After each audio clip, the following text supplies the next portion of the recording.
दोस्तों, horror night एके channel में आपका फिर से एक बार स्वागत है। दोस्तों, आज की हमारी कहानी का नाम है जूनागढ़ के जंगल की चुड़ैल। लेखक वी यस।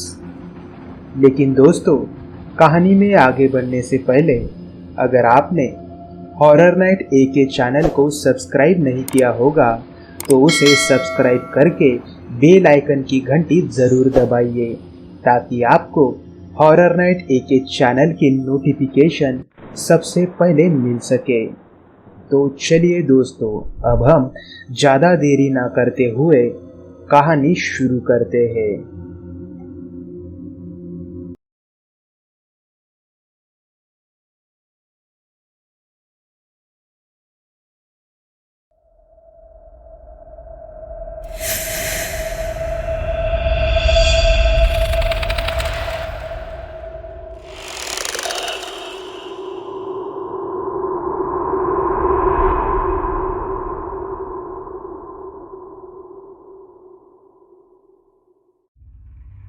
मेरा नाम अजीत है और मैं यूपी में रहता हूँ।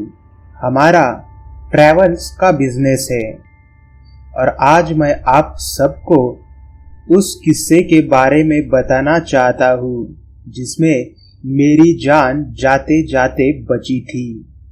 जूनागढ़ के गिर जंगल में हम 3 दोस्त जंगली जानवर देखने गए थे। वहां मुझे जानवर तो ज्यादा नहीं दिखे, पर नाखून से मांस नोचती हुई चुड़ैल मिल गई थी। यह मेरी खुशकिस्मती है कि आज यह रियल स्टोरी शेयर करने के लिए जिंदा हूँ। ये 2 साल पहले की बात है। विशाल दोपहर 2:30 बजे मेरे घर आया और उसने कहा, चलो जूनागढ़ घूमने जाने का प्लान बना है। मैंने कहा कि मेरा मन नहीं है यार, तुम लोग चले जाओ। पर विशाल उन दोस्तों में से नहीं था जो आसानी से पीछा छोड़ दे। उसने मुझे 2 घंटे बहस करके जूनागढ़ ट्रिप पर चलने के लिए मना ही लिया था। जरूरी सामान लेकर हम तीनों ट्रेन में जूनागढ़ के लिए निकल पड़े। रूम ऑनलाइन ही बुक कर लिया था, तो वहां जाकर थोड़ी देर आराम करके हम फौरन गिर जंगल के ओर निकल पड़े। मेरे साथ विशाल, साहिल और हमारा फॉरेस्ट गाइड था। उस समय दोपहर के 12 बजे थे, तो हमने एक पेड़ के नीचे बैठकर थोड़ा आराम करने का फैसला किया। तभी मेरी नजर एक नदी पर गई। वहां दूर एक हिरन पानी पी रहा था। मैंने देखा कि उस हिरन का एक पैर नहीं था। उसके पास जाने का मेरा दिल किया। मैं अकेला ही नदी की ओर बढ़ने लगा। तभी अचानक उस हिरन ने पलटकर मुझे देखा। मुझे लगा अब यह डर कर भाग जाएगा, पर वह हिरन तो मेरी ओर आने लगा था और मुझसे 3 मीटर के फासले पर खड़ा होकर मेरी ओर घूरने लगा था। मैंने उससे दूर जाने में ही अपनी भलाई समझी, पर जैसे ही मैंने कदम पीछे हटाए तो उसने अपना रूप बदला और हिरन से वह एकदम से काली साड़ी पहने हुए चुड़ैल बन गई थी। मैं अपने दोस्तों की ओर काफी तेजी से भागा, पर उसने लपक कर मेरे दोनों पैर पकड़ लिए और मुझे गिरा दिया और वह मेरे सीने पर बैठ गई। मैं बावलों की तरह चीखें मारने लगा था। उन दोनों दोस्त और हमारा टूर गाइड दौड़कर मेरे पास आए और पकड़कर मुझे जमीन से उठा लिया। उन लोगों को पास आता देख वह चुड़ैल भागकर दूर खड़ी हो गई थी। मैंने उन तीनों से कहा कि वह सामने रही डरावनी काली साड़ी वाली चुड़ैल और उसी ने मुझ पर हमला किया।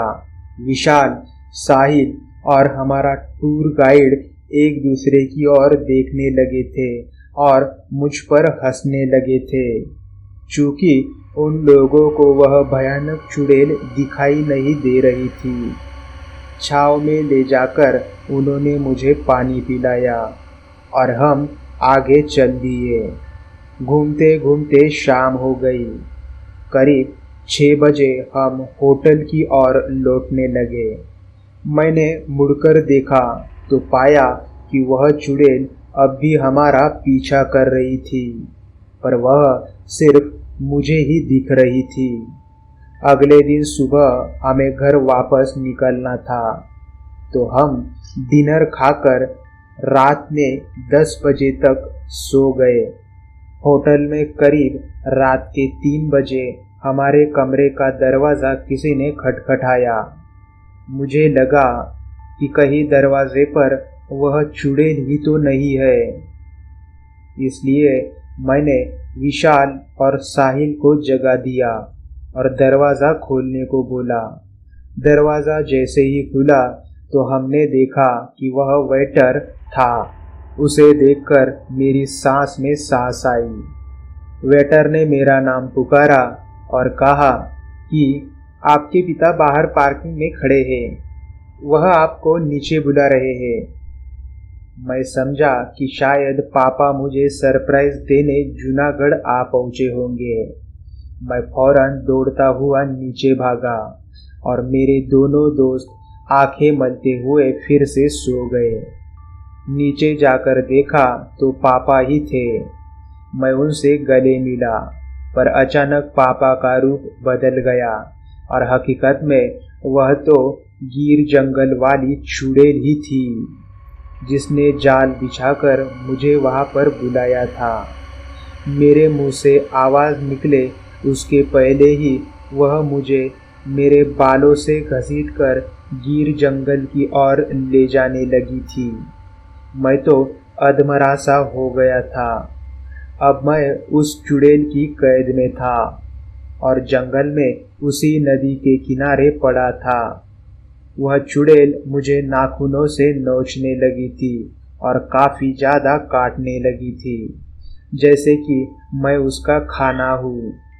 तभी अचानक एक विकराल प्रेत वहाँ पर आया और वह उस चुड़ैल पर हमला करने लगा था। शायद वह दोनों मुझे खाने के लिए ही झगड़ रहे थे। मेरा डर का एहसास अब मर चुका था।